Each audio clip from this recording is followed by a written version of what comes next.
Hi, I'm Di. Thanks for joining me again. I'm in the kitchen, as you can see, and we're going to be cooking. So this morning I did a large harvest, which included a lot of cabbage, and I've made some other recipes with it. I'm dehydrating some, I've made coleslaw. So now I'm making what we call chow mein. Another word for it is just cabbage stew. So let's get started by looking at what ingredients we're going to be using in this recipe. First of all, we're going to be using shredded cabbage. How much would be there? Probably about 3 cups. We're going to be using a kilo of kangaroo mince. Now, I've spoken about this before. I do use it because it's 98% fat-free. It's a good source of protein and iron, as it says on the packet. And it's also natural. I mean, they're not farmed. They hop around the countryside, eating grass and leaves and whatever else they eat. So it's a very healthy meat, and it is very low fat. You can see that when you cook with it. Anyway, we've got some, I got mustard out. We don't want mustard. I got the wrong thing out. We need curry powder, so I'll have to change that. We've got an oxo cube. We've got some long grain rice, soy sauce. Now, this isn't generally in it, the beans, but I harvested them while I was outside, so they can go in it. We've got red and green capsicum, an onion, that came from the garden as well. And here I've got some warrigal greens. Oh, there's a little bit of fennel on top. We've got some warrigal greens. So I'm going to be putting the warrigal greens in it as well. They'll wilt down. They're just sort of like a spinach. It's also called New Zealand spinach. So, yeah, you can throw extra things in it if you've got extra veggies. Sometimes I'll throw some carrots in this, but it's got enough veggies with what we're putting in it. So we'll just leave it at that, and I'll go and get that curry powder out and change it for the mustard. The curry powder out, so we're ready to go. Okay, the first thing we're going to do is to put some heat on. Turn that down a little bit. And we're going to add some olive oil to our pan. Now that's probably about 1.5 tablespoons. And we're just going to brown our onions. Or start cooking them anyway.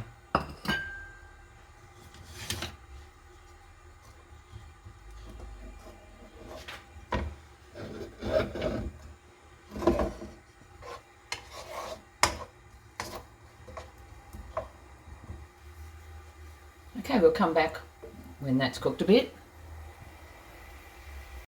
Okay, the onion's cooked. We're just adding our mince now. So I'm adding the whole packet.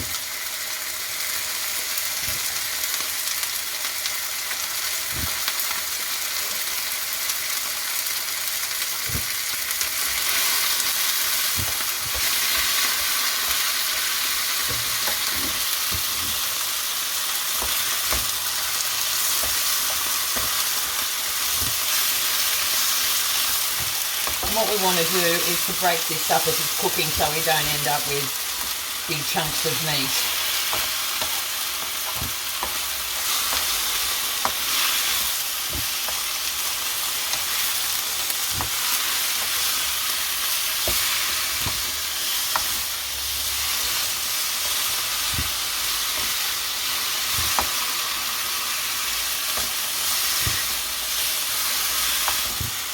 So I'll bring you back when that's done. Okay, that mince is all browned now, so we can start adding some of our vegetables. Now, one of the vegetables I forgot to mention earlier is celery. I just ran out to the freezer, that's in my laundry, so not too far, and grabbed a bag of diced celery, which is from January this year. So there's the celery added. We'll add the capsicum.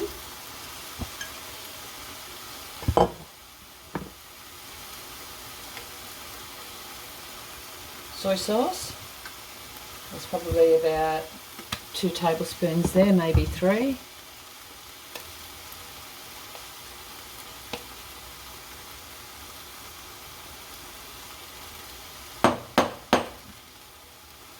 About 2 tablespoons of curry powder.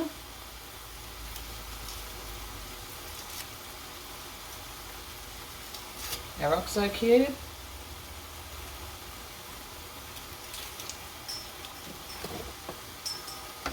Give that a good stir. And I will mention that when I was cooking that mince, it was looking very dry. So I added about another tablespoon of olive oil to that. Just trying to break up that bunch of celery, frozen celery there. Right, so we add all that.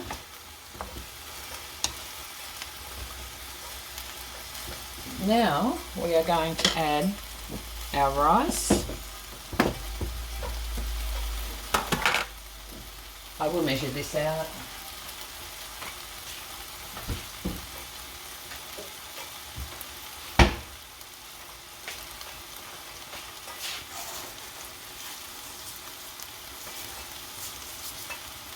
So we add 3/4 of a cup of rice.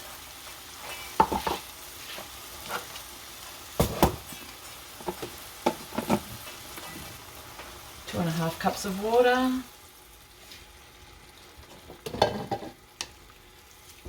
Stir all that through.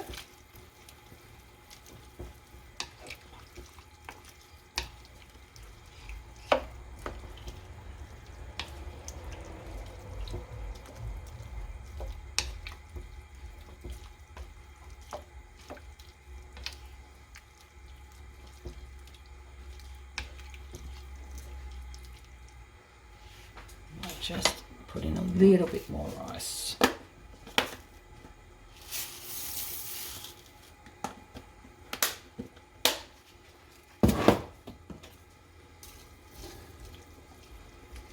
Right, we just want that to start boiling and then we'll turn it down to a simmer.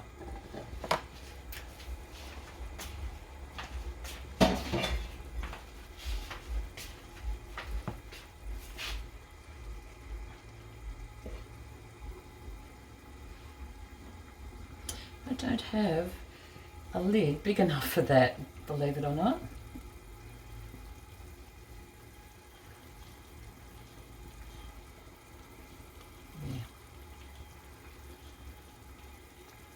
I'll leave it off for now.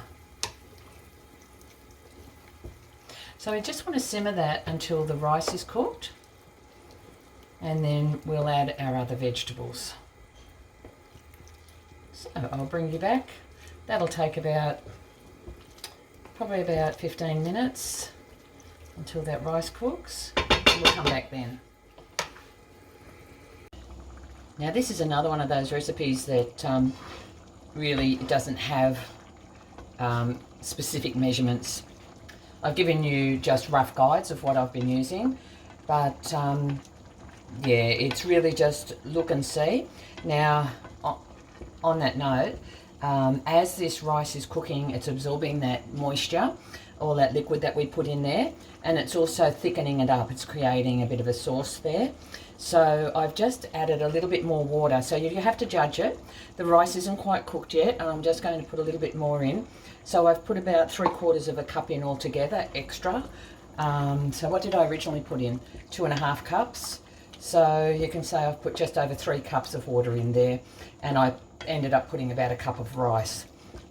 So we're still cooking that. We're still waiting for the rice to finish cooking, and then we're just going to add our other ingredients. So it's probably got another 5 minutes of cooking till that rice is ready, but you can see it's looking nice and thick and it's really looking delicious. Now this is quite a large wok, and you can see how much we've got here. Those vegetables really bulk out that meat. This is a great recipe for freezing. What I do, I like to put it in individual serves and freeze it, and then for some of it, and then the rest of it I'll give some of it to my daughter for her family, so that they've got a meal already done for them, and I have a friend that I might give some to as well for her family, but we'll see how far it stretches, because I still have to add the beans, the cabbage, and the warrigal greens. Right, so the rice is cooked, and now we're going to add the other vegetables.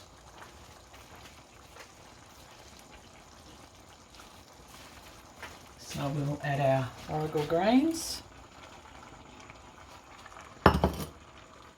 our beans,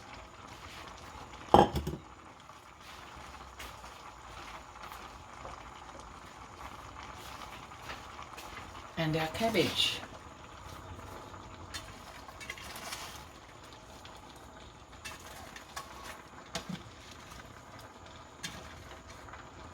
Normally I add a bit or a lot more of this cabbage. Normally I would add a half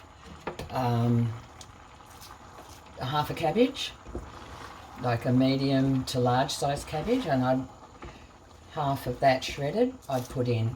But my cabbages that I harvested today weren't that big, so this is what we've got. This is what we've got to work with. And yeah, I've got all these other veggies in there, so that doesn't really matter. But normally it's very heavy with cabbage. So what we're going to do now is just cook this through until the cabbage is cooked, the beans are cooked, the Warrigal greens are cooked, and then it's ready to serve. So we'll come back when we've done all that. And there we have it, all cooked. Looking good, nice big pan full. That will really serve, I'm just trying to guess how many people that would serve. That would have to serve 10 to 12 people easily. So very economical, very economical. Okay, thanks for joining me. And hope you enjoyed the video. Hope you give it a try. As I said, you can put any sort of veggies in it that you like. You may even like to use frozen veggies. So if you make it, I'd love to hear what you do with it and if you liked it. So thanks again for joining me. Hope you enjoyed the video. Bye.